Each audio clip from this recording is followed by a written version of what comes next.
সুপ্রিয় দর্শক, স্বাগত জানাচ্ছি সম্পাদকীয়তে। আজকের বিষয় গৃহকর্মী নির্যাতন বোধোদয় হবে কি।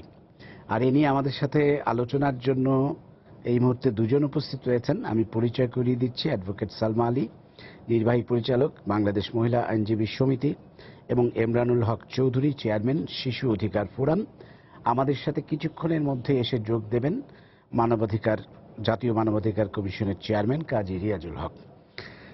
তো প্রিয় দর্শক, আপনাদের বলে দিই যে আপনারা ইচ্ছে করলে আমাদের সাথে এই আলোচনায় যোগ দিতে পারবেন। সেজন্য আমাদেরকে ফোন করতে হবে, যেই নাম্বারগুলো টেলিভিশনের পর্দায় দেখা যাবে সেই নাম্বারে। এছাড়া আপনারা ফেসবুক এবং SMS এর মাধ্যমে আপনাদের মন্তব্য পাঠাতে পারেন। তো আমরা আলোচনায় যাবার আগে একটু দেখে নেব এই মুহূর্তের প্রধান শিরোনামগুলো। নির্বাচন সামনে রেখে কমিশনের নিরপেক্ষতা নিয়ে সংশয় বিএনপির।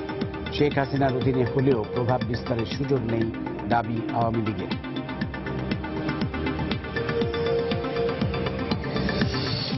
তারেক রহমানের কাছে বাংলাদেশের কোনো বৈধ কাগজ নেই, জানালো পররাষ্ট্র মন্ত্রণালয়। ফেরানোর চেষ্টা চলছে, বললেন আইনমন্ত্রী।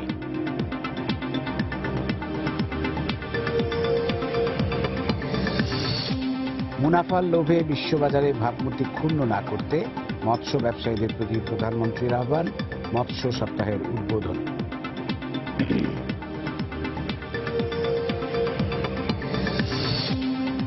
খুলনায় যুবকের চোখ উপড়ে ফেলার অভিযোগ পুলিশের বিরুদ্ধে।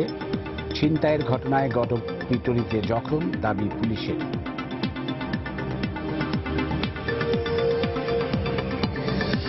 এবং ধর্ষণ মামলার এক আসামির পরিবর্তে টাকার লোভে আরেকজনের কারাভোগের ঘটনা ফাঁস। জালিয়াতির বিরুদ্ধে ব্যবস্থা নেওয়ার নির্দেশ আদালতের।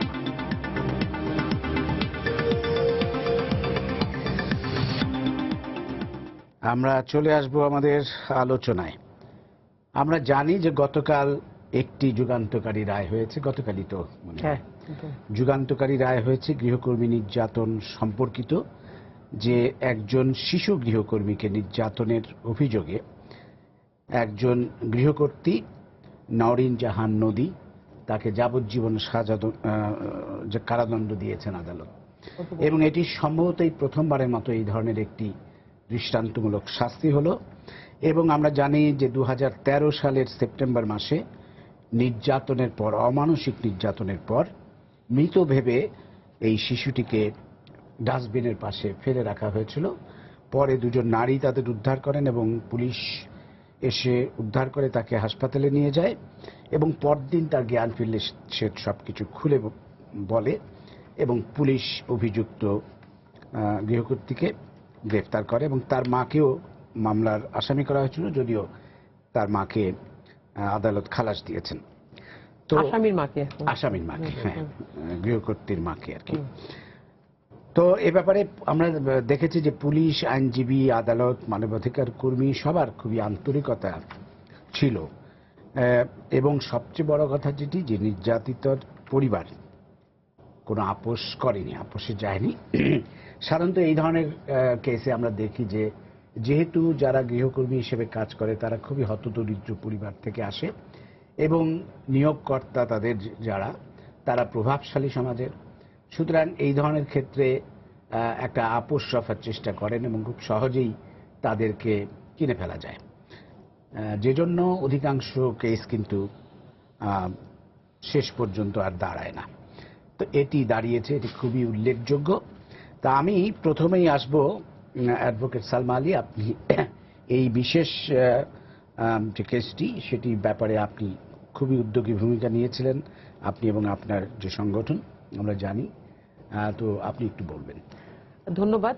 আপনি আরম্ভটা করেছেন যেখানে সেখানে পরিষ্কার বলেছেন যে যেখানে দুইটা দলের ভিতরে যখন একই পর্যায়ে থাকে তখন একটা হয়তো আইনের একটা বিচার পাওয়া যায়, কিন্তু সমতা যদি থাকে। এখানে আমরা দেখছি যে প্রত্যেকটা কেসে গৃহকর্তা যেই এই ধরনের ঘটনা করে, এই ভিকটিমের পক্ষ অসহায় থাকে, দুর্বল থাকে, তারা কোনোভাবে, প্রথম কথা বেশিরভাগ কেস কিন্তু আমরা মিডিয়া পর্যন্ত আসে না। যখন লাশ হয়ে যায় অথবা এই ধরনের কবরস্থানে অথবা কোথাও থাকে অথবা কেউ উদ্ধার করে হসপিটালে নিয়ে যায়, তখন আমরা এই কেসগুলো পাই। সেটার ভিতরে অনেকগুলো কেস আপনি জানেন, খুব সেন্সিটিভ কেস আছে তার ভিতরে। সেখানে ভিতরে আদুরির কেসটা একরকম। এবং এখান থেকে বলতে হয়, আমরা যদি বলি, আমার আমি 27 বছর থেকে এই বিষয়গুলো নিয়ে কাজ করছি, আমাদের কিন্তু জাজমেন্ট পর্যন্ত দু একটা পেয়েছি, সেখানে আসামি বাইরে, আর বেশিরভাগই কিন্তু শেষ পর্যন্ত আসে নাই, মাঝপথেই তারা আপোষ করে যায় ভয়ে, টাকা পয়সা কিছু পেয়ে। এটার কারণ কিন্তু অনেকগুলা। একটা হলো বিষয় যে বিচারের দীর্ঘসূত্রিতা, ওইটা একটা বিষয় আছে। আর প্রথমে কেসটা করার আগেই কিন্তু একটা জি। যে মিডিয়ার থেকে আরম্ভ করে জি, আপা, আসলে এই ক্ষেত্রে কিন্তু এই আদরির কেসটাই আমরা দেখলাম যে বিচারটা শেষ পর্যন্ত হয়েছে, কারণ তার পরিবার কিন্তু আপোষ করেনি। এটার জন্য তো আপনি যেটা বললেন না, জি। আপনি যে কথাটা বললেন এর জন্য, সেটাও কিন্তু একটা বিরাট বিষয়। সেখানে স্পেসিফিক যেটা, যে মিডিয়া, লোকাল কমিউনিটি এবং প্রত্যেকটা এই যে মানবাধিকার কর্মীরা সবাই একেবারে রেগুলার বেসিসে তাদেরকে সুরক্ষা এবং অন্যান্য বিষয়গুলো দেখেছে। এবং আমি এখানে বলতে চাই যে এখানে কিন্তু সরকারের একটা বিরাট ভালো, যে ওয়ান স্টপ ক্রাইসিস সেন্টারে আসার পরপরই কিন্তু বিএনডব্লিউএল এবং সবাই আমরা তখন একটা সুযোগ পাই তাকে। সেখানে কিন্তু নিবিড় পরিচর্যা সহ প্রত্যেকটা বিষয় কিন্তু সেখানে। এবং আরেকটা বিষয় কিন্তু আপনার উল্লেখযোগ্য, এই কেসটিতে আমরা দেখছি যে পুলিশের পক্ষ থেকে যিনি এটি তদন্ত করেছিলেন তিনি একজন নারী কর্মকর্তা, বিচারক যিনি রায়টা দিয়েছেন তিনিও নারী, এবং তার পক্ষের যিনি আইনজীবী ছিলেন তিনিও নারী। হ্যাঁ, আইনজীবী একজন না, মহিলা আইনজীবী সমিতির অনেক মেম্বাররা আমরা নিজেরা মনিটর করেছি। এবং তাকে শুধু আমি বলতে চাই, মহিলা আইনজীবী সমিতি শুধু কিন্তু খালি লিগাল সাপোর্ট দেয় নাই, কম্প্রিহেন্সিভ লিগাল সাপোর্ট, তাকে কাউন্সিলিং করা, তার ফ্যামিলিকে মোটিভেট করা, তাদেরকে নিয়ে আসা, এই যে কালকে পর্যন্ত নিয়ে আসা প্রত্যেকটা জাজমেন্টের পরে বিষয়গুলো, এখন অল্টারনেট লাইভলিহুড অপশনের বিষয়টা, সবটা কিন্তু আমরা কিন্তু মনে করি মহিলা আইনজীবী সমিতি মতন যারা আমরা করি কাজ, তারা কিন্তু আমরা রেস্কিউ, রিলিজ অথবা করার পরের থেকে একটা দেওয়ার চেষ্টা করি, যেটার এইটা বলবো এখানে মিডিয়া থেকে আরম্ভ করে কমিউনিটি প্রত্যেকেই সুন্দরভাবে কাজ করছে। তারপরেও 4 বছর কেন লাগলো? 4 বছর লাগারটা কারণ হলো এখানে কিন্তু আয়ও দেশের বাইরে ছিল প্রায় এক বছরের মতন, সেটাও কিন্তু একটা কারণ। তারপরে আমি মনে করি শেষ পর্যন্ত একটা ভালো জাজমেন্ট হয়েছে। এবং সব থেকে বড় যেটা, যে এখানে কিন্তু সুপ্রিম কোর্ট থেকেও কিন্তু বেল পায় নাই। এই যে ওর কেসটা এতই সেন্সিটিভ ছিল যে কোর্ট কিন্তু মানে উচ্চ আদালতও তাকে বেলটা যেমন তার রাইট, সেটা কিন্তু এমনই সেন্সিটিভ কেস সেখানে পায় না। অতএব সবকিছু মিলে এই ধরনের যদি একটা সাপোর্ট পাওয়া যায়, তাহলে কিন্তু বিশেষ করে এই ধরনের অসহায় মেয়েদের ঘটনাগুলা যে ঘটে, সেখানে কিন্তু একটা বিচার পাওয়া যায়, সেটার একটা উদাহরণ। ধন্যবাদ আপা, আমি অত্যন্ত আনন্দিত আপনার যে আমাদের সাথে যোগ দিয়েছেন। কাজী রিয়াজুল হক, চেয়ারম্যান, জাতীয় মানবাধিকার কমিশন, স্বাগত জানাচ্ছি আপনাকে। আমরা আসলে আজকের বিষয়টা নির্ধারণ করেছিলাম গৃহকর্মী নির্যাতন বোধোদয় হবে কি। আমরা দেখেছি কালকের যে রায়টা হয়েছে সেটা নিয়ে কথা বলছিলাম আমরা, যে এই রায়ের পরে হয়তো অনেক কিছুই চেঞ্জ হয়ে যাবে, মানে নির্যাতন হয়তো কমে যাবে আমরা আশা করতে পারি, মানুষের মানবতা জেগে উঠবে বলে আমরা আশা করতে পারি, এবং সব দিক থেকে একটা ইতিবাচক পরিবর্তন আমরা দেখতে পাবো, সেই আশা নিয়ে আমরা শুরু করছি। কিন্তু আমরা দেখেছি যে একটি পরিসংখ্যানে বলা হয়েছে যে গত বছর নির্যাতনে 26 জন গৃহকর্মী মারা গেছেন এবং 60টির মতো নির্যাতনের ঘটনা রেকর্ড হয়েছে, যদিও প্রকৃত সংখ্যার চেয়ে অনেক বেশি হবে বলে আমাদের ধারণা, কারণ অনেক কেসই কিন্তু রিপোর্ট হয় না। এবং যারা নির্যাতন হয় গৃহকর্মী হিসেবে তাদের 80%ই শিশু। তা আমি কাজী রিয়াজুল হক, এই ব্যাপারে আপনি যদি কিছু বলেন। ধন্যবাদ। হ্যাঁ, গতকালকার রায়টা একটি যুগান্তকারী রায়। এটা খুবই তাৎপর্যপূর্ণ একটা রায়, কারণ এই রায়ের ভিতর দিয়ে অনেকগুলো বার্তা আমাদের কাছে পৌঁছে দিয়েছে, সমাজের কাছে, যে অপরাধ করে একটা পার পেয়ে যাওয়ার যে প্রবণতাটা ছিল, এটা সবসময় সম্ভব হয় না। অপরাধ করলে তার শাস্তি হয়। তো সেটা একটা বার্তা পৌঁছে গেছে যারা এই জাতীয় অপরাধ করছে, কারণ এই ঘটনাটা কিন্তু অহরহ ঘটছে। যেটা একটু আপনি বললেন যে গত বছরে 26টি, আমাদের জানা মতে, তথ্য মতে 26টি শিশু গৃহকর্মীকে হত্যা করা হয়েছে, নির্যাতন করে হত্যা করা হয়েছে বিনা অপরাধে। তো এর চেয়ে তো আর বড় অপরাধ হতে পারে না। তো এই যে ঘটনাগুলো ঘটছে, এই ঘটনাগুলো যারা ঘটাচ্ছে এবং তারা সজ্ঞানে, তার সাথে কোনো শত্রুতা নেই, কোনো ব্যাপার নেই, খুব মানে ঠান্ডা মাথায় এই মৃত্যুবরণগুলো তারা ঘটাচ্ছে আর কি। সো এই জাতীয় ঘটনাগুলো ঘটানোর জন্য তারপর তারা পার পেয়ে যায়। এই যে একটা বার্তা পৌঁছে গেল, এটা আমার মনে হয় যে সমাজে অন্তত এই জাতীয় নির্যাতনের পরিমাণটা হয়তো আশা করি যে কমে যাবে। আর একটা বিষয়, সেটি হচ্ছে যে আমাদের অনেকগুলো বার্তা আছে এখানে। আমাদের যারা এই জাতীয় নির্যাতিত হয়, কাজ করতে গিয়ে তারা নির্যাতনের শিকার হয়, তো তারা এবং তাদের বাবা মা, কোনো বাবা মাই চায় না যে আমার সন্তান এইভাবে নির্যাতিত হতে হতে মৃত্যুবরণ করুক বা নির্যাতিত হোক, সেটাও চায় না। তারা তো আদরের সন্তান, এই মেয়েটার নাম তো আদরে, যত্ন করে সে তার বাচ্চাটার নাম আদরে আদরে আদরে রেখেছিল। সো এই জাতীয় দেয়ার প্রবণতাটাও কমে যাবে, যে তারা মনে করবে যে দিলে ওই বদ্ধ জায়গার মধ্যে থেকে যে নির্যাতনের কেউ টেরও পায় না, জানতে পারে না, এটা হচ্ছে সবচেয়ে কঠিন নির্যাতনের জায়গা। আর আরেকটা বার্তা আমি দিতে চাচ্ছি, এটা সরকারের কাছে, যে সরকার যে না, আমাদের এই সরকার শিশুদের জন্য অনেক পদক্ষেপ নিয়েছে, অনেক ভালো ভালো পদক্ষেপ নিয়েছে, নিঃসন্দেহে বলতে হবে এই কথা। কিন্তু তারপরেও দেখেন আমাদের স্কুলে এনরোলমেন্টের প্রাথমিক লেভেলে enrolment 99%, one of the highest in the world. But আমরা রিটেইন করতে পারছি না বাচ্চাগুলোকে দারিদ্র্যের কারণে। তো এই যে সরকার শিশুদের জন্য এত অর্থ ব্যয় করছে, তো সেখানে যে বাচ্চাগুলো, যে ঝরে পড়া বাচ্চাগুলো, কোনো বাচ্চা বা তার বাবা মা চায় না যে আমি একজন গৃহবৃত্তর কাজ করি নির্যাতিত হই। তারা চায় স্কুলে যেতে, বন্ধু বান্ধবের সঙ্গে খেলতে, এবং সবচেয়ে বড় কথা তার বাবা মার সঙ্গে থাকতে চায় আর কি, প্যারেন্টসের থাকতে চায়। And this is according to CRC, this is also her right. She has the right to stay with her parents, and she has the right to play, not only to education. So এই যে বিষয়গুলো, এখানে সরকার একটু অনেক, রাষ্ট্রের একটু অনেক বড় দায়িত্ব রয়েছে, যে এই ঝরে পড়া বাচ্চাগুলোকে যদি আমরা ধরে রাখতে পারতাম, তাহলে যে বাচ্চারা কাজে যেত না। তো একটা বাচ্চার জন্য অনেকগুলো স্টাডি হয়েছে, ইমরান সাহেব জানেন, সালমা আলী জানেন, যে অনেক স্টাডি হয়েছে এ ব্যাপারে। আমরা সরকারের কাছে, এবং সরকার শুনেছি একটা উদ্যোগও নিয়েছে যে পাইলট বেসিসে কিছু কিছু জায়গায় উপবৃত্তি দেওয়া হবে এই যত বাচ্চাদের চিহ্নিত করে। তো আমরা একটা দেখেছিলাম একটা স্টাডি, আমরা জানি না, এটা তার ইন্টেন্সিভ স্টাডি হওয়া দরকার, যে আমাদের ঝুঁকিপূর্ণ শ্রম কাজে নিয়োজিত আছে যে প্রায় 13 লাখের মতো শিশু। এই 13 লাখ শিশুকে যদি ঝুঁকিপূর্ণ কাজ থেকে আমরা সরিয়ে নিয়ে আসতে পারি, যেটা মাননীয় প্রধানমন্ত্রী কমিটমেন্ট করেছেন যে 2021 সালের মধ্যে আমরা ঝুঁকিপূর্ণ কাজ থেকে সমস্ত শিশুকে আমরা ফেরত নিয়ে আসবো আর কি, কোনো ঝুঁকিপূর্ণ কাজে কেউ থাকবে না। শ্রম মন্ত্রণালয় এটার উপরে এবং সেই জন্য, এবং সরকার এখানে একটা কাজও করেছে, সরকার কিন্তু একটা নীতি করেছে, গৃহকর্মী সুরক্ষা ও কল্যাণ নীতিমালা নামে একটা নীতিমালা করেছে 2015 একটা নীতিমালা করেছে, একটা চমৎকার নীতিমালা করেছে। কিন্তু ওই নীতিমালাটাই যথেষ্ট না, ওই নীতিমালাটাকে আইনে রূপ দিতে হবে এবং সেই আইনের প্রয়োগ করতে হবে। এবং সরকারকে জন্য একটা ফান্ড, আমি যে কথাটা বলতে যাচ্ছিলাম, যে ওই স্টাডিতে দেখা গিয়েছিল যে 365 টাকা, মেবি এটা স্টাডিতে হয়তো ভুলভ্রান্তি থাকতে পারে, 365 কোটি টাকা যদি খরচ করা হয়, তাহলে 1 বছরের জন্য, 1 বছরে আমরা সমস্ত শিশুকে ঝুঁকিপূর্ণ কাজ থেকে আমরা ফেরত নিয়ে আসতে পারি। তাই আমি, সরকার অনেক টাকা খরচ করছে, বিনামূল্যে শিক্ষা দিচ্ছে, বই দিচ্ছে, অনেক কিছু দিচ্ছে, মিড ডে মিল দিচ্ছে।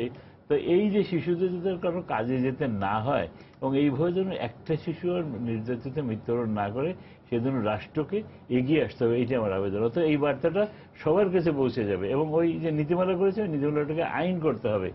সেদিন আমরা মহামান্য রাষ্ট্রপতিকে এনেছিলাম, গত 12ই জুন ছিল আপনার world day against child labour, child abuse.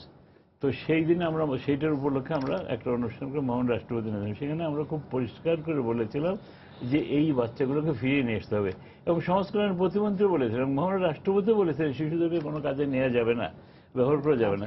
তবে এই যে বিভিন্ন মানসিকতা আমাদের প্রত্যেকটা স্তরে, আমাদের থেকে শুরু করে সর্বোচ্চ পর্যায়ে পর্যন্ত যেটা মানসিকতা আছে, সেটাকে কার্যকরী রূপ দেওয়ার জন্য আমাদেরকে আরো দৃঢ়ভাবে এগিয়ে আসতে হবে। তাহলে বোধহয় আমরা এই আদরের মতো আদরেদেরকে আদরের সাথে রাখতে পারবো, নির্যাতন থেকে রক্ষা করতে পারবো। ধন্যবাদ ইমরানুল হক চৌধুরী, আপনার কাছে এবার আসবো। যেই একটি নীতিমালা হয়েছে আমরা জানি 2015 সালে, গৃহকর্মী সুরক্ষা ও কল্যাণ নীতি, সেই নীতিমালায় স্পষ্ট করে বলা আছে যে 12 বছরের নিচে কোনো গৃহকর্মী রাখা যাবে না, এবং 12 থেকে 18 বছর পর্যন্ত যারা, তাদেরকে খুব হালকা কাজ, ঝুঁকিপূর্ণ কাজ নয় এমন কাজে নিয়োজিত করা যাবে এবং কতক্ষণ পর্যন্ত তারা শ্রম দেবে প্রতিদিন স্কুলে পাঠাতে হবে, স্কুলে পাঠাতে হবে তাদেরকে, শিক্ষা নিশ্চিত করতে হবে, তাদের বেতন দিতে হবে, একটা খাওয়া দাওয়ার সুযোগ বিশ্রামের থাকতে হবে। সুযোগ কিন্তু থাকতে হবে। সেগুলো মানে ভালো দিক সুযোগ। সেগুলো কিন্তু কোনো কিছুই ম্যাক্সিমাম ক্ষেত্রেই পালন করা কার্যকর হয় না। হচ্ছে না।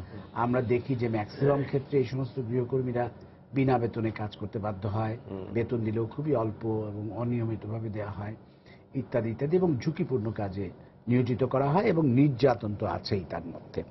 এবং যেটা কাজী রিয়াজুল হক বললেন যে একটি আইনের ও দরকার আছে। আপনি শিশু অধিকার নিয়ে কাজ করেন, আপনার মূল্যায়ন কি? ধন্যবাদ। প্রথমে তো আমার ধন্যবাদ জানাতে হয় সরকারকে একটা নীতিমালা করার জন্য, এবং গৃহকর্মী সুরক্ষা ও কল্যাণ নীতিমালাটা আমাদের অন্যান্য নীতিমালার থেকে একটু ভিন্ন। এই নীতিমালায় কিন্তু স্পষ্ট কিভাবে করতে, প্রায় আইনের কাছাকাছি অনেক জিনিস নির্দেশনা দেওয়া আছে, অনেকগুলো ডাইরেকশন, অনেক ডিরেকশন আছে। কোন নীতিমালায় বাংলাদেশে কিন্তু এটা কিন্তু জাজমেন্টের, হাইকোর্টের জাজমেন্টকে, জি জাস্টিস ইমান আলীর একটা জাজমেন্টকে সাধারণত নীতিমালায় কিন্তু ডিরেকশনস থাকে না কিভাবে করতে হবে। এই নীতিমালাটা যে কোনো নীতিমালা থেকে বাংলাদেশের ভিন্ন এই কারণে এখানে কাকে এমপ্লয় করতে পারবেন, কাকে পারবেন না, এমপ্লয় করতে গেলে কিভাবে করবেন, চুক্তি করতে হবে কার সাথে চুক্তি, কর্মঘণ্টা কত হবে, অন্যান্য অধিকারগুলো কিভাবে নিশ্চিত করবেন, নীতিমালায় সাধারণত এভাবে থাকে না, খুবই পরিষ্কার। কিন্তু তারপরেও আইন না থাকাতে নীতিমালার যে আপনার লিগ্যাল যে ফোর্সটা, এইটা আর বাস্তবায়ন করা যায় না। আইন আমাদের এখন সবচেয়ে জরুরি, ঠিক আছে? এটার বিকল্প আর কিছু নাই, আইনটা করতে হবে। তা আমরা আমাদের দু একটা জিনিস, আমি কাজী রিয়াজ ভাই যেটা বললেন যে আমাদের ঝুঁকিপূর্ণ কাজের যে তালিকা, 38টা কাজকে ঝুঁকিপূর্ণ হিসাবে চিহ্নিত করা হয়েছে। এখানে আমরা সবাই মিলে গত 15টা বছরই আসলে চেষ্টা করছিলাম যে গৃহকর্মী, বিশেষ করে শিশু গৃহকর্ম যেটা, এটা ঝুঁকিপূর্ণ কাজের তালিকায় আসা উচিত। 38-এর জায়গায় এটা সহ মিলে 39টা হওয়া উচিত ছিল, কিন্তু সরকার শেষ পর্যন্ত এটা করেনি। কিন্তু আবার অন্য দিক থেকে আমি একটা শ্রমিক হিসেবে রেখে দিয়েছে, কিন্তু অন্য দিক থেকে ধন্যবাদ জানাতে হয় এই গৃহকর্মের জন্য একটা নীতিমালা করেছে। এটা হয়তো ঝুঁকিপূর্ণ কাজে চলে আসলে নীতিমালাটা পেতাম না আমরা, হয়তো আমরা নীতিমালাটা পেতাম না, যেহেতু ঝুঁকিপূর্ণ লিস্টে চলে আসলে। আমি যেভাবে মূল্যায়নটা করি, নীতিমালা পাওয়াতে আমরা একটা আইনও পেতে পারি এই শুধু গৃহকর্মের জন্য। তা আমার মনে হয় একদিক থেকে আমরা যদি হেরে গেছি হয়তো 39-39-এর জায়গায় কর্মটা ঝুঁকিপূর্ণ লিস্টে না এসে 38টা হয়েছে, কিন্তু অন্যদিকে গৃহকর্মের জন্য একটা নীতিমালা, এটার জন্য কিন্তু আমরা যারা করেছেন সবাইকে ধন্যবাদ জানা চাই। এখানে আপনি বলেছেন হালকা কাজ, হালকা কাজের একটা ব্যাখ্যা থাকা দরকার, ডেফিনেশন। হালকা কাজটা কি, কোন কোন কাজকে আমরা হালকা বলবো? আমরা কয়েকদিন আগে ম্যাক্সিমাম ক্ষেত্রে দেখা যায় তাদের রান্না বান্না করতে হয়। হালকা কাজ বলতে সব রকম কাজ, মানে আমি রান্না বান্নার কথা বললাম যে সেটা তো ঝুঁকিপূর্ণ কাজ, একটা শিশুর জন্য। এটা আমি বলতে চাচ্ছি যে আপনি গৃহকর্মের সব কাজই কিন্তু ঝুঁকিপূর্ণ। আপনি গৃহকর্মের প্রত্যেকটা কাজ ঝুঁকিপূর্ণ। গৃহকর্মে অবস্থান করাটাই ঝুঁকিপূর্ণ। তার অবস্থানটা যেভাবে সে রাত্রে ঘুমায়, যেভাবে তার যে আপনার সারা দিনটা কাটায়, সকাল থেকে রাত্রে পর্যন্ত, সেই ভোর থেকে অর্ধেক রাত্রি পর্যন্ত সে অবস্থান করে, কাজের মধ্যে ব্যস্ত থাকে, তো পুরো জীবনটা আসলে ঝুঁকিপূর্ণ। সেই জন্য হালকা কাজ বলতে কি, এটা আমার মনে হয় সরকারের ব্যাখ্যা করা উচিত। এবং আমি জানলাম মন্ত্রণালয় এই বিষয়টা নিয়ে আলাপ করতেছে, আমরা এই বিষয়টা তুলেছি, হালকা কাজের একটা ডেফিনেশন দিয়ে দেওয়া দরকার এই জিনিসটা। এখানে আমরা গৃহকর্মী যে কথা বলতেছি, সার্ভেটা পরিষ্কার নাই কত গৃহকর্মী, 21 লাখ গৃহকর্মীর কথা বলা হয়, 1,25,000 কয়েক বছর আগে। এটা সরকারের, 4 লাখের মতো, 4 লাখের মতো। আমরা বলছি অনেক সার্ভে 21 লাখের কথা বলছি। এই যে শিশু গৃহকর্মী, মোট গৃহকর্মী আমি একটা ইয়েতে পেয়েছি যে 20 লক্ষ, কিন্তু সরকারি ভাবে 4,21,000, এখানে 20 লক্ষ। তাহলে সার্ভে তো হওয়া দরকার, কিন্তু সার্ভেটা তো হচ্ছে না, এটাও তো আমাদের দরকার। আপনি রিয়াজ ভাই বললেন যে একটা আমরা প্রোগ্রাম করে এদেরকে উইথড্র করে নিয়ে আসতে পারি। প্রোগ্রামের প্রথমে দরকার সার্ভেটা, কোথায় কোন গৃহকর্মী আছে, কিভাবে কাজ করছে, কারা আছে, কোন জায়গা থেকে এসছে, এই জায়গাটা আমি একটু দেব। সাথে সাথে আপনার নীতিমালার মধ্যে বলেছে, কিন্তু পালন করছে না। প্রত্যেকের রেজিস্ট্রেশনের কথা বলেছে, যে রেজিস্ট্রেশন কথা বলেছে, আপনার পালন করতেছে না। তা এখন যেহেতু নীতিমালা আইন না, পালন না করলে তো আর শাস্তি নাই। হ্যাঁ, এই জায়গাটায় আমরা একটা ফাঁকের ইতে পড়ে গেছি আর কি। সেই জন্য আমরা বলবো যে অতি সত্বর যেহেতু নীতিমালা হয়েছে একটা আইন করা দরকার। আর গৃহকর্মী, বিশেষ করে শিশু গৃহকর্মী যেটা, এটা নির্যাতনের নামান্তর, এটা অবশ্যই নির্যাতন। শিশুরা গৃহকর্মে যাওয়া উচিত না। গৃহকর্ম হয়তো একটা কাজ হতে না, পারে। সেটা অবশ্য আমাদের বাস্তব অবস্থার নিরিখে যদি সিদ্ধান্ত নিতে হয়, তাহলে যেটা সেটাই তো। কাজী রিয়াজুল হক যেটা বললেন, জি। যে তাদেরকে পুনর্বাসনের জন্য করা সরকারি ভাবে 365 কোটি টাকা যদি লাগে যে সার্ভেতে বছরে যদি, সেটা এটা একটা আমাদের হিসাব। এখনকার অর্থনীতির জন্য এমন কোনো বড় টাকা না। এমন না। এটা দিয়ে যদি আমরা এই গৃহকর্মীদের, শিশু গৃহকর্মীদের অন্তত বিকল্প পথে নিয়ে যেতে পারি, পড়ালেখা তারা কিন্তু করতে এখানে পারে। আমি তারা সমাজে অনেক বেশি কন্ট্রিবিউট করতে পারবে। আপনার একটু দৃষ্টি আকর্ষণ করি, আমাদের রিয়াজ ভাই বলেছেন যে মিড ডে মিল, এবারের বাজেটে কিন্তু মিড ডে মিলের বাজেটটা কমানো হয়েছে প্রায় 14 মিলিয়ন। এটা তো এবং এটা এবং শ্রম মন্ত্রণালয় তো এটা আমরা যথেষ্ট জানি না। অনেকে জানি না। অথচ আমেরিকা দেখেন mid day meal mid day মিলটা এবার বাজেটে কাটছাট করার ফলে এটা কাটছাট। কিতুল কালাম কাণ্ড হয়ে যাচ্ছে। আমাদের সেইবারে বাজেটে কমেছে। সেই জন্য একটু কন্ট্রাডিক্টরি অবস্থান আমাদের আছে। আমি বলবো এই জায়গাগুলোতে একটা কম্প্রিহেন্সিভ জায়গায় আসা উচিত আমাদের, কিভাবে আমরা আমি যেটাই বলতে চাই যে এই গৃহকর্মী সুরক্ষা ও কল্যাণ নীতিমালা 2004 এটা কিন্তু প্রতিরোধমূলক একটা বিষয়। সেখানে কিন্তু একটা কমিটি করা হয়েছে না, সেই কমিটি মেম্বার হিসেবে আমরা আছি, সেই কমিটি মেম্বার। সেখানে কিন্তু স্পেসিফিক কতগুলা পদক্ষেপ নেওয়া হচ্ছে।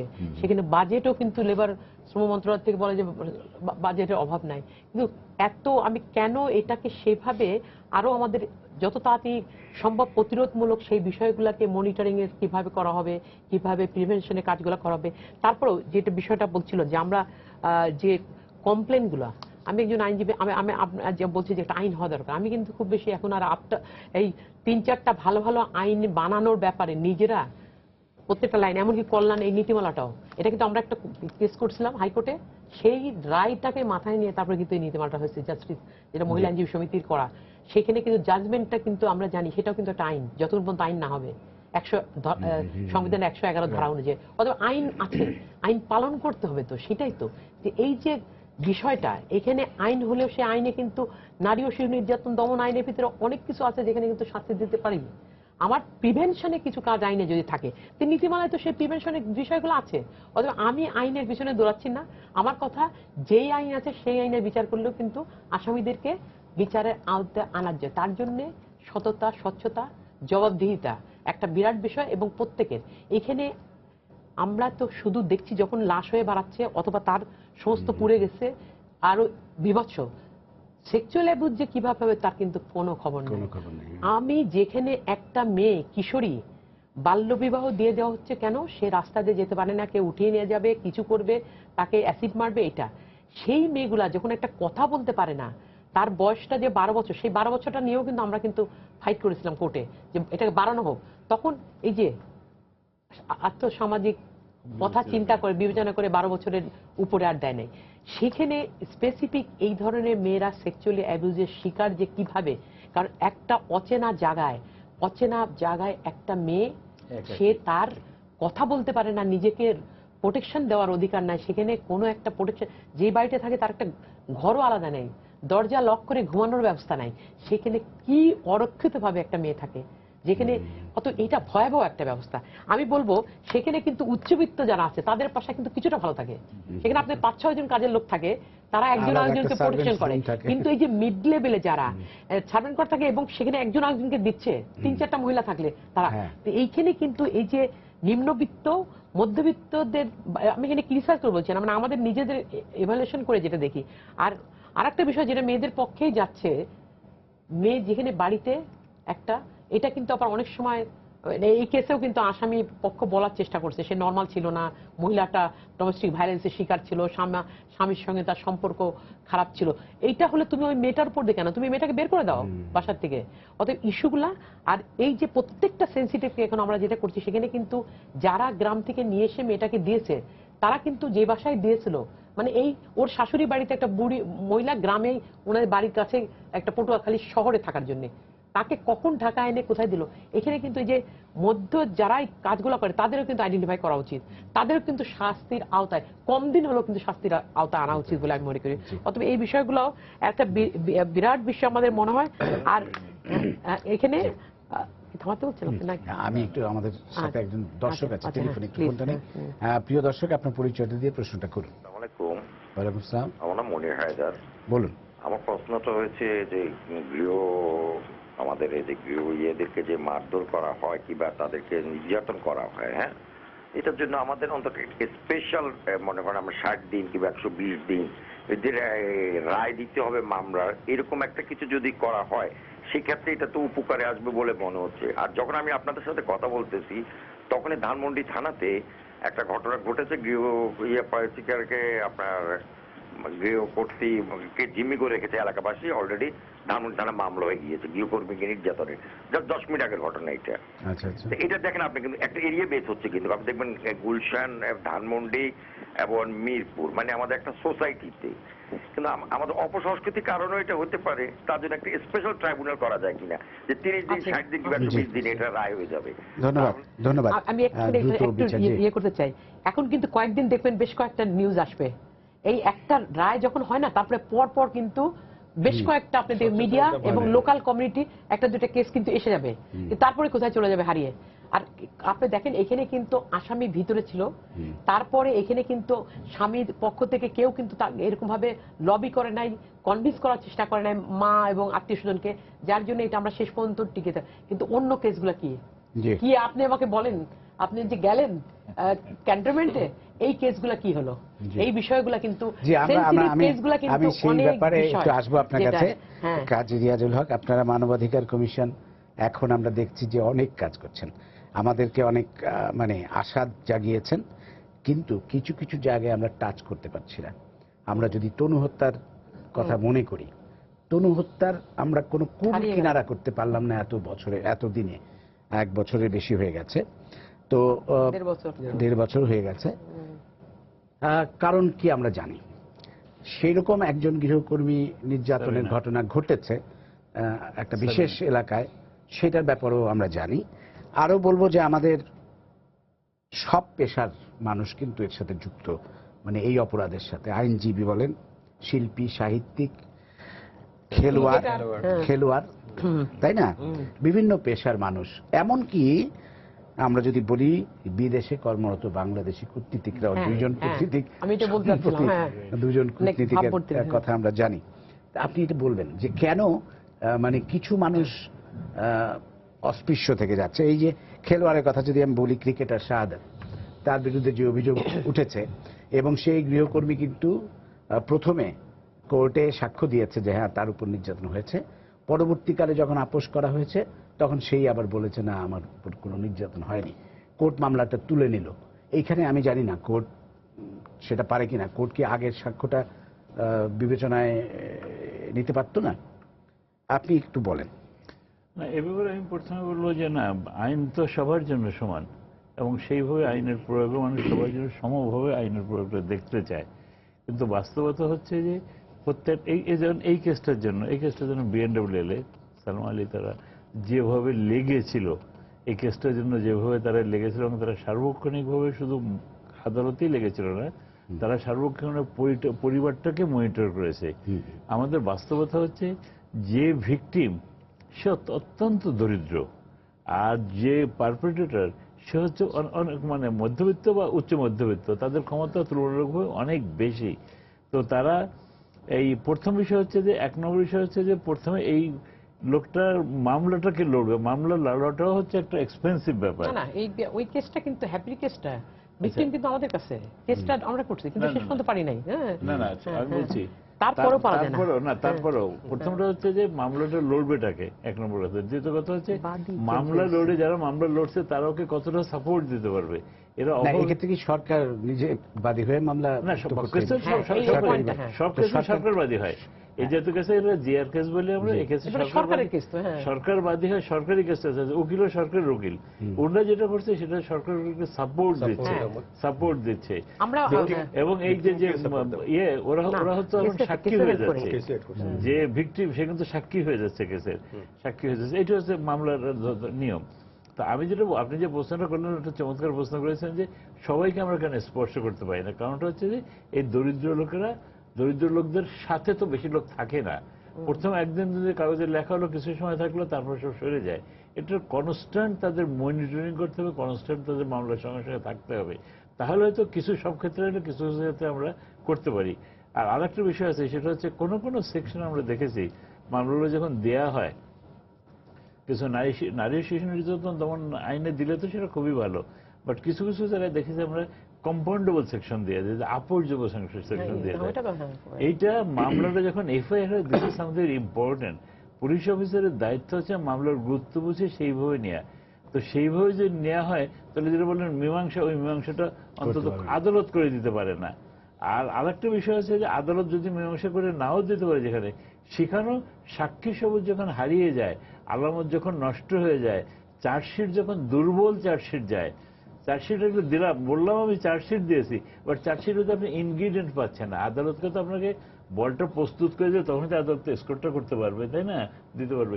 সেইভাবে প্রস্তুত করে দেওয়ার জন্য যে মানসিকতা থাকে, even to be very frank, এই যে এই সমস্ত এনজিও বা আমরা মানবাধিকার কমিশন, আমরা প্যানেল লয়ার নিয়োগ দিয়েছি, আমরা এটা শুরু করবো খুব তাড়াতাড়ি।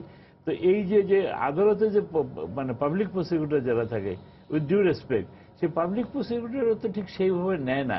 একটু আগে আপনি বলছিলেন মামলা যোগ্যতা তো একটা আছে, যোগ্যতা থাকা সত্ত্বেও তারা সেই আন্তর্জাতিকতা নেয় না। কারণটা হচ্ছে যে মামলাটা 4 বছর, আপনি একটা কেস যদি স্টাডি করে, রিসার্চ করে যে হোয়াই ইট টুক 4 ইয়ার্স। এক নম্বর কথা যে পুলিশকে আমি ধন্যবাদ জানাবো যে পুলিশের ব্যাপারে একটা চার্জশিট দিয়েছে, বাট একজন আইও 1 বছর ধরে দেশে বাইরে থাকবে, তার জন্য মামলাটা তদন্ত আটকে থাকবে, এটা তো কখনো হতে পারে না। আইও তো কোনো বাধা নেই আইওকে বদলি করে দিতে, উনি আইও আছে, ওনাকে বদলি করে তাকে আইও হিসেবে দায়িত্ব দিয়ে দেবে, সে ইনভেস্টিগেশন করবে, কোনো বাধা নেই। আবার এটা কিন্তু আবার অন্য আয়কে দিলে আবার এটা আবার কোন দিকে চলে যেত সেটা পারতো না, তখন এটা ভালো করছে, এটা যে খারাপ করে সেটা আপনি জানেন না কি করে, ভালো করতে পারতো, আর তার চেয়ে তো ভালো থাকতে পারে, তাই না? কিন্তু ভাই আমার কথা হচ্ছে মামলার কোনো আটকে থাকবে, আইও কেন ট্রান্সফার করতে পারে। আর আদালতের বিষয়টা যেটা হয়, টু বি ভেরি ফ্রাঙ্ক, সেটা হচ্ছে যে এই যখন ওরা টাইম পিরিয়ড করে, বিবাদী পক্ষ সে টাইম পিরিয়ড বারবার করে সময় প্রার্থনা করে, তখন এই পক্ষ থেকে জোরে সোরে সেটাকে প্রতিবাদ করা হয় না সরকার পক্ষ। তো অনেকগুলো, 1 মিনিট, অনেকগুলো লফুল আমাদের এই প্রসিজারের মধ্যে রয়েছে। অর্থাৎ প্রসিকিউশনের যে প্রসিজারটা আছে, এই প্রসিজারটাকেই আমাদের হাত দিতে হবে। এই যে বিভিন্ন ধাপে ধাপে ধাপে যাবে যে কাজগুলো হচ্ছে, তার জন্য একটা মামলা রায় পেতে এত বিলম্বিত হচ্ছে না। এবং আপনি দেখেন শুধু এই যে এরা হতদরিদ্র বলে যে আইনের আশ্রয় নিতে পারে না তা না, অনেক সময় আমরা দেখি মহিলারা যে নির্যাতনের শিকার হয়, মানে সচ্ছল পরিবারের মহিলারা, ডোমেস্টিক ভায়োলেন্স। আমি যেমন হুমায়ুন, আজকে হুমায়ুন আহমেদের মৃত্যুবার্ষিকী, আমি তাকে স্মরণ করে বলছি যে হুমায়ুন আহমেদের চমৎকার একটা উপন্যাস প্রিয়তমেশু, সেটা নিয়ে আমি একটা ছবি করেছিলাম। সেখানে এই ডোমেস্টিক ভায়োলেন্সের ব্যাপার, স্বামীর বন্ধু দ্বারা মেয়েটা রেপড হয়েছে এবং সে কি কষ্ট করে, তার পাশে আরেকটা মেয়ে এসে দাঁড়ায়, তার স্বামী আদালতে যেতে, মানে থানায় যেতে চায় না, এটা নিয়ে বাড়াবাড়ি করা ঠিক হবে না, ইত্যাদি ইত্যাদি। দুটো মেয়ে ফাইট করে কিভাবে যায় এবং কোর্টে যেও কিভাবে তাকে আবার মানে তার চরিত্র হননের চেষ্টা করে, শেষ পর্যন্ত সে লড়ে যায় বলে সে কেসটা জিতে। এই চমৎকার একটা গল্প আমার মনে পড়ছে আজকে। তো এইটা তো যেটা হলো, হ্যাঁ আমাদের হলো এখনো কিন্তু যে উনি যে প্রশ্ন করলেন যে এত তাড়াতাড়ি করার, নারী ও শিশু নির্যাতন দমন আইনে কিন্তু একটা সময় ধরে দেওয়া আছে। আমরা কিন্তু আমাদের স্পিডি ট্রায়ালে যাওয়ার দরকার নেই, ওই সময়টার ভিতরে যদি হয়ে যায়, কিন্তু তারপরেও কিন্তু হচ্ছে না। তো সেটা আমি একটু বলবো, নারী ও শিশু নির্যাতন দমন আদালতে মামলা জটে, জট একটা বিরাট জট, বিরাট। যতটুকু আমি জানি বিরাট জট, এখানে দেখা যাচ্ছে যে 2016 সালের 31 ডিসেম্বর পর্যন্ত নারী ও শিশু নির্যাতন দমন আইনে 1,56,082টি মামলা বিচারাধীন ছিল।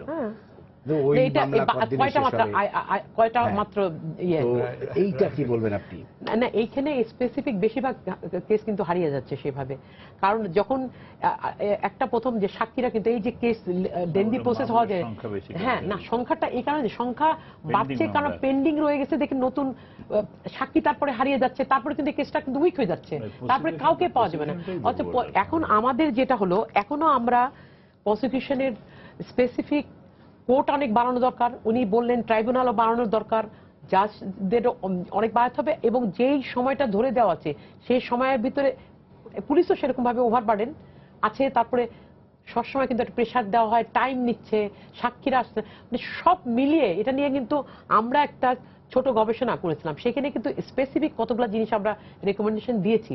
সেখানে যেমন আমরা একটা ইন্ডিপেন্ডেন্ট মনিটরিং সেল কথা, যেটা এখানে প্রত্যেকটা গিয়ে দেখবে, যেটা আমরা কিন্তু ভারতে যেও আমরা কলকাতাকেও ধরে ওখান থেকে রেকমেন্ডেশনগুলো নিয়ে করেছিলাম। সেখানে সেই সেলটাই কেসগুলোকে মনিটর করে কোনটাকে তাড়াতাড়ি দিতে হবে, কোনগুলোকে কি করতে হবে। আর ইন্ডিপেন্ডেন্ট ইনভেস্টিগেশন সেল এই বিশেষ করে পুলিশের এই সেনসিটিভ কেসগুলো যেখানে একটা অভাব মানে দুইটা দল সমান না, সেই বিষয়গুলা, এই বিষয়গুলা সহ স্পেসিফিক যে আমাদের কিন্তু বারবার বলি এই যে বিষয়গুলো আসতেছে মানব পাচারের অন্যান্য কেসগুলা, সেখানে কিন্তু আলাদা ট্রাইব্যুনাল হয় নাই, সেখানে বিভিন্ন বিষয়গুলো আছে। এটা এখানে তো অল্প সময়ের ভিতরে বলা যাবে না। একটু যোগ করে যাবে, সেটা হচ্ছে যে আমাদের ট্রাফিকের জন্য একটা আইন হয়েছে, একটা এন্টি ট্রাফিকিং অ্যাক্ট হয়েছে, সেই অ্যাক্টের জন্য একটা ট্রাইব্যুনালের কথা বলা হয়েছে। সেই ট্রাইব্যুনালটা এখনো প্রতিষ্ঠিত করা হয়নি, এই নারী শিশুকেই সেই দায়িত্বটা দিয়ে দেওয়া হয়েছে, যার ফলে এটা আরেকটা কারণ ওর মামলা অন্য বিষয়ের মামলাও তাকে নিতে হচ্ছে। আমাদের সাথে একজন দর্শক আছেন আবুধাবি থেকে, তিনি ফোন করেছেন, আমরা তার ফোনটা একটু, এই প্রিয় দর্শক আপনার পরিচয়টা দিয়ে প্রশ্ন করুন। আসসালামু আলাইকুম, আমি আবুধাবি থেকে খোরশেদ আলম বলছি। বলুন। আমার বলছি এই কারণে, আমরা একজন প্রবাসী, এই দেশে আসি, আমরা কাজ করি আরেকজনের অধীনে, কিন্তু আমাদের উপরে তো এই ধরনের আল্লাহ মাফ করে কোনো উদ্যোগ হচ্ছে না। আমরা 95% হয়তো, আর 99% হয়তো দুইটা সামান্য একটু ত্রুটি আছে, কিন্তু আমাদের জন্মস্থানে একজন গরিব মেয়ে দিয়ে মিলে নির্যাতন হয়, কিন্তু আপনারা রায় দিচ্ছেন এটা ঠিক আছে, মানে নিতে বাধ্য হয়েছে কিনা আইনের ভিতরে, কিন্তু তার যে আত্মশিক্ষা কে শুনেছে, তার শরীরের ডাক্তার দেখেছে শুধু দেখি আর রায় দিচ্ছে, কিন্তু যে 1 লাখ টাকা জরিমানা, নির্মিত 10 লাখ টাকা জরিমানাটা উচিত হওয়া উচিত। এমনকি তার হাসি হইলে আরো অন্য ধরেন না, অন্য কর্মজীবী মহিলারা একটু নির্যাতন করছে না। ধন্যবাদ, ধন্যবাদ। বোঝা গেছে আপনার প্রশ্নটা, প্রিয় দর্শক। এক লাইনে বলি, এক লাইনে আমি পুরো বুঝি নাই যেটুকু 1 লাখ টাকা কেন যেটা বলা হয়েছে মৃত্যুদণ্ড বলে আইনে যেটুক ধরা আছে, যার জন্য যেটা, উনি কিন্তু তার বাইরে যেতে পারবেন না। উনি কিন্তু আমি বলবো বিচারক অনেক সুন্দরভাবে, বিশেষ করে একটা মেয়ের কৌশল থেকে, তারপরে তার যে বন্ডেড লেবার, চাইল্ড লেবার ইস্যুটা, ইন্টারন্যাশনাল কমিটমেন্ট গুলা, সিআরসি থেকে শিশু অধিকার, প্রত্যেকটা জিনিস কিন্তু ব্যাখ্যা দিয়েছেন। এবং যেটা ফাঁক ফোকর গুলা দেখেছেন, যেটা হাইকোর্টে গেলে, সুপ্রিম কোর্টে, উচ্চ আদালতে গেলে যেটা ওই ধরনের পার না পেয়ে যায়, যেটা আসামি পক্ষে না যায়, এটা একটা বিষয়। আর দ্বিতীয় কথা, এখানে এই অপরাধের জন্য যতটুকু সর্বোচ্চ শাস্তি যাবজ্জীবন কারাদণ্ড সেটা, এবং 1 লাখ টাকা, আমি কিন্তু এটাও 1 লাখ টাকা ধরা আছে, সে 1 লাখ টাকা। এই ধরনের কিন্তু ওই সেন্সিটিভ কেসে আরো অন্য জায়গায় আপনি দেখবেন যে আপোষ করে ফেলছে, সেখানে দেখা যাবেন টাকা অনেক বেশি দিয়েছে, 6-7 লাখ টাকা দিয়ে দিচ্ছে, আর তারপরে হয়তো 3 মাস জেলে ছিল, তারপরে হয়েছে। এখন অন্য দিক দিয়ে রেস্টোরেটিভ জাস্টিসের কথা যদি চিন্তা করেন, সেদিক দিয়ে মনে হচ্ছে বেনিফিট, জরুরি অঙ্ক 8 লাখ টাকা 7 লাখ টাকা সে পাচ্ছে, কারণ ফ্যামিলি পেয়েছে 1 লাখ টাকা আর 7 লাখ টাকা নিল, সেখান থেকে নিয়ে ভিকটিমে আসামি কিন্তু 3 মাস 4 মাস জেলে ছিল, সব মিলায় ওই দিকটা চিন্তা করতেছে। তো সেগুলো মিশিয়ে আমরা এখন এটা নিয়েও চিন্তা করা উচিত, কিভাবে যাবে লটাকে আরো কিভাবে আরো ঠিক করা যাবে আর কি। এখন আমার হলো যে আপনার বাংলাদেশে এই যে গৃহভৃত্য নির্যাতন, এটা কিন্তু আপনার পরিসংখ্যানটা আসছে কিন্তু 15 সালের আগে পত্রিকায় আসতো না, এই বিষয়টা আসতোই না, এবং যাই আসতো যদি নিহত হওয়ার ইয়েটা আত্মহত্যা হিসাবে। অবগতির জন্য একটু বলে রাখি যে ধানমন্ডি থানায় যে কেসটার কথা একজন দর্শক বললেন, ইতিমধ্যেই আমাদের রিপোর্টার সেখানে আছে এবং আমরা নিউজটা দিচ্ছি। জি বলুন। তো 15 সালের আগে কিন্তু পত্রিকায় আসতো না, যদি হত্যা হতো ওটা আত্মহত্যা বলে চালাতো। 15 সালের পর থেকে আমরা মিডিয়াকে দেখলাম সচেতন হতে, এবং মানবাধিকার কর্মী, মানবাধিকার কমিশন সহ সরকার এবং সরকারের বিভিন্ন উইং কিন্তু রিপোর্টার করেন প্রতি বছর। জি, আমরা একটা রিপোর্ট করি এই জায়গাটায়। এটা কিন্তু আমরা 15 সালের আগে আমরা খুব খুঁজে দেখেছি, হত্যা আত্মহত্যা, সবাই বাবা মা বলছে আত্মহত্যা করছে, কিছু কেস মহিলা আমরা কিছু কেস করেছি, কিন্তু মিডিয়া ওইভাবে কিন্তু মনিটর করে নাই, প্রথম দিকে করছে তারপরে আর করে নাই, তারপরে হারিয়ে যায়। এখনো কিন্তু যে তথ্যগুলো আসছে কিন্তু তাও সীমিত। এখানে আমাদের তথ্যের সরবরাহের জায়গাটায় মিডিয়ার যে ভূমিকা এবং এনজিও, লোকাল কমিউনিটির যে ভূমিকা এখানে অনেক বেশি পালন করতে হবে। এটা একটা। আরেকটা হলো যে আমরা আইন না পেলেও নীতিমালাটা বাস্তবায়নের জন্য একটা পদক্ষেপ সরকারি বেসরকারি পর্যায়ে থেকে, কমিউনিটি পর্যায়ে থেকে নেওয়া উচিত। কারণ যে আমরা এর আগে আমাদের একটা প্রজেক্টই করতাম, আমরা সালমা আপা সহ রেজিস্ট্রেশন আপনার না না, আমার এখন কত সরকার একটা, আমি আপনি এটাকে একটু মনে করাই, কারণ আমি একজন এই কমিটি মেম্বার হিসেবে আমাদের মনে হয় আলাদা একটা প্রজেক্ট নেওয়া উচিত। এটা যেমন ওসিসি যেমন একটা প্রজেক্ট, ভিকটিম সাপোর্ট সেন্টার, সেখানে কিন্তু ফান্ড ছাড়া কিন্তু কোনো কিছু হবে না। এরকম একটা প্রজেক্ট নিয়ে কিন্তু মহিলা মন্ত্রণালয় থেকেও নিতে পারে, এটা শ্রম মন্ত্রণালয় থেকে নিতে পারে, নিয়ে এটা একদম স্পেসিফিক আমরা হেল্প করতে রাজি আছি।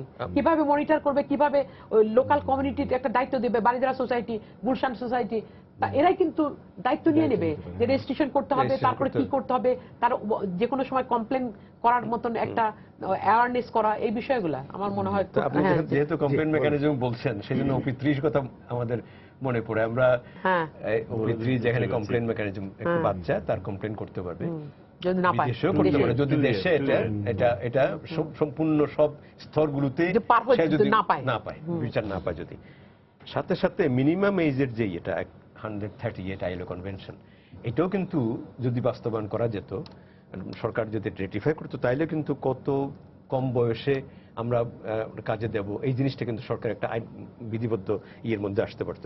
এই দুইটা জায়গার কথা আমি বলবো। এর বাইরে যে জিনিসটা আপনার এই শিশুদের নিয়ে যদি কোনো ঘটনা হয় কোনো স্থানে, সরকারের কোন কর্মকর্তার কাছে যাবে? অভিভাবকরা অথবা পাড়া প্রতিবেশীরা, কমিউনিটির লোকজন। শিশু বিষয়ে কোনো কর্মকর্তা কিন্তু সরকারের নাই। গ্রাসরুট লেভেলে, সেন্ট্রাল লেভেলে আপনি মিনিস্ট্রিতে একটা ডেস্ক আছে, কয়েকজন অফিসার ওখানে কাজ করে, যেখানে বাংলাদেশের জনসংখ্যার প্রায় 45% উপরে শিশু, প্রায় 6 কোটি শিশু, তাদেরকে দেখভাল করার জন্য সরকারের পক্ষ থেকে যে একটা আলাদা অধিদপ্তর শিশু অধিদপ্তর থাকা দরকার। আপনি গৃহকর্মী, আমরা বলছি শিশু গৃহকর্মীর কোনো ঘটনা হলে প্রথমে কোথায় যাবে? থানায় যেতে তো সবাই প্রথমে চায় না। জানা কেন যায় না? ওটা আমি রাখলাম। এবং অসহায় তখন তো খেলা চলে এখানে। দেখা হলো মালিককে ডাকলো, ঠিক আছে, চুপচাপ, মিডিয়া না জানলে ঠিক আছে, 2-4টা লোকাল মিডিয়া, ঠিক আছে, কনভিন্স করে ফেললাম। না সালোপা, এটা যদি একদম শিশু বিষয়ক কর্মকর্তা যদি উপজেলায় থাকে, এটা শিশু বিষয়ক কর্মকর্তা কার্যালয়, তাহলে কোনো ঘটনা দুর্ঘটনা হলে ওখানে অভিভাবকরা সহজে আসা যাওয়া করতে পারে। ওই কর্মকর্তার আবার দায়িত্ব থাকতো যে তোমার কর্ম এলাকায় এই ধরনের নির্যাতন হচ্ছে কিনা, কি হচ্ছে না হচ্ছে। সাথে সাথে ওই কর্মকর্তা নিশ্চয়ই এমন একটা প্রোগ্রাম তার সচেতনতামূলক, জনগণকে সম্পৃক্ত করা। আজকে আমরা যে 12 জুন পালন করলাম, সেন্ট্রালি পালন করছি, খুব কম উপজেলায় পাওয়া যাবে, তারা জানেও না। কিন্তু শিশু বিষয়ক একটা অধিদপ্তর থাকলে তাদের একটা সারা বাৎসরিক একটা আপনার কর্মযোগ্য থাকতো, প্ল্যান অফ অ্যাকশন থাকতো, বাজেট থাকতো। শিশু বাজেট একটা বড় বিষয়। আমাদের আপনার রিয়াজ ভাইও এখানে সংগ্রাম করেছেন, সালমা আপাও করেছেন। শিশু বিষয়ক বাজেটটা এখনো পর্যন্ত টোকানাইজড বাজেট, এটা থোক বরাদ্দ। এবছর বলা হচ্ছে যে 100 কোটি টাকা বাজেটটা ফেরত গেছে। কারণ কি, এটা কোন খাতে খরচ করা হবে এটা স্পেসিফিক কোনো আপনার ছিল, প্ল্যান ছিল না। সেই জন্য আমরা বলছি যে বাংলাদেশের 6 কোটি শিশুর জন্য আলাদা বাজেট দরকার। এই বাজেটের জন্য প্ল্যান দরকার, থোক বরাদ্দ না, প্ল্যান দরকার। কোন কোন কাজ, মিড ডে মিলটা কেন বন্ধ হবে? যেখানে সরকার এভাবে স্বীকার না করলেও প্রায় 20-এর উপরে ড্রপ আউট, এই ড্রপ আউটটা বেড়ে যাবে যদি মিড ডে মিলটা হয়। আমরা কোনো শিশুকে যদি ঝুঁকিপূর্ণ কাজ থেকে উড্র করে স্কুলে দিতে চাই, মিড ডে মিল ছিল ওয়ান অফ দ্য কন্ডিশন তাকে স্কুলে ধরে রাখার জন্য। আসলে শিশু বিষয়ের ব্যাপারটা হচ্ছে যে এটা একটা ক্রস কাটিং ইস্যু। এই জন্য বাজেটটা ঠিক ব্যবস্থা করতে পারছে না, কারণ এক একটা অনেকগুলো মন্ত্রণালয়ের এখানে দায়িত্ব রয়েছে, এই ধরনের নির্দিষ্ট দায়িত্ব রয়েছে। এই ক্রস কাটিং মাঝখানে এই সমন্বয়টা সঠিকভাবে কেউ করতে পারছে না।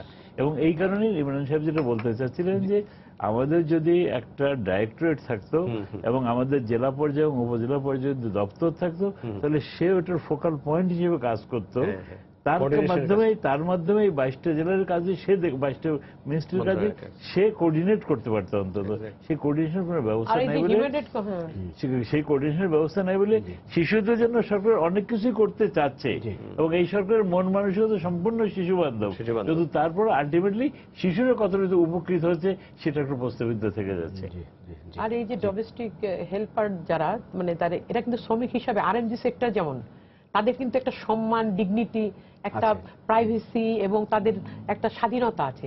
আর এখানে ডোমেস্টিক হেল্পার এখানে কিন্তু শৈশবটা তাদের হারিয়ে যাচ্ছে। শৈশব বলে কোনো জিনিস নেই। ধন্যবাদ, আমাদের সময় শেষ।